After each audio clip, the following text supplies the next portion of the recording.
కూటమి ప్రభుత్వం అధికారంలోకి రాగానే ఈ పరిస్థితులన్నింటినీ కూడా అధ్యయనం చేసి ఒక సమగ్రమైన అధ్యయనం చేసి పారదర్శకత, ప్రజల ఆరోగ్యం, సామాజిక బాధ్యత, నియంత్రణ విధానం ఈ లక్ష్యాల ఆధారంగా ఒక మంచి పాలసీని తీసుకొచ్చి ఈ రాష్ట్రంలో మద్యం సేవించే వాళ్ళకి అతి తక్కువ ధరకి 99 రూపాయలకే నాణ్యమైన మద్యాన్ని అందుబాటులోకి తీసుకురావడం జరిగిందని చెప్పేసి నేను మనవి చేస్తా ఉన్నాను. అంతేకాకుండా 99 రూపాయలకే నాణ్యమైన మద్యమే కాకుండా ఇంటర్నేషనల్ బ్రాండ్స్, అంతర్జాతీయ బ్రాండ్స్ ఏదైతే ఉన్నాయో వాటిని కూడా ప్రజల మద్యం సేవించే వాళ్ళకి అందుబాటులోకి తీసుకురావడం మూలంగా మరి ప్రజలు ఆరోగ్యాలన్నీ కూడా కొంత కుదురుపడినాయి అని చెప్పేసి మనం చేస్తా ఉన్నాను. ఏదైతే కూటమి ప్రభుత్వం కొత్త ఎక్సైజ్ పాలసీ అనేది అమల్లోకి తీసుకొచ్చిందో పొరుగు రాష్ట్రాల్లో ఈ మద్యం సేల్స్ కూడా విపరీతంగా పడిపోయినాయని చెప్పేసి మనం చేస్తాను. ఈ కొత్త పాలసీ మూలంగా గతంలో ఈ మద్యం సేవించే వాళ్ళందరూ కూడా ఇతర రాష్ట్రాలకి క్యూ కట్టి లేదా ఇతర రాష్ట్రాల నుంచి స్మగ్లింగ్ లాగా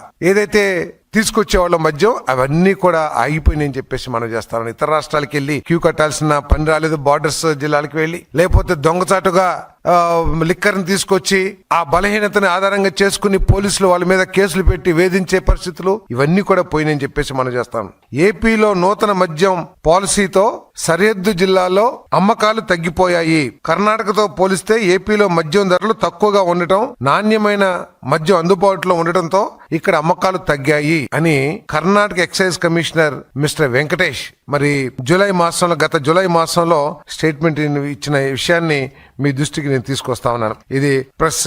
అదేవిధంగా ఏపీలో ప్రీమియం లిక్కర్ బ్రాండ్స్ అందుబాటులో లేక అధిక ధరలకు మద్యం కొనలేక తెలంగాణ సరిహద్దు జిల్లాల్లో మద్యం కొనేవాళ్ళు అంటే ఆంధ్రప్రదేశ్ కు సంబంధించిన మద్యం సేవించే వాళ్ళు అంతర్జాతీయ బ్రాండ్స్ అందుబాటులో లేక అధిక ధరల మూలంగా తెలంగాణ బార్డర్స్ లో ఉన్న జిల్లాలకు వెళ్లి ఎక్కువగా కొనుక్కునేవాళ్ళు.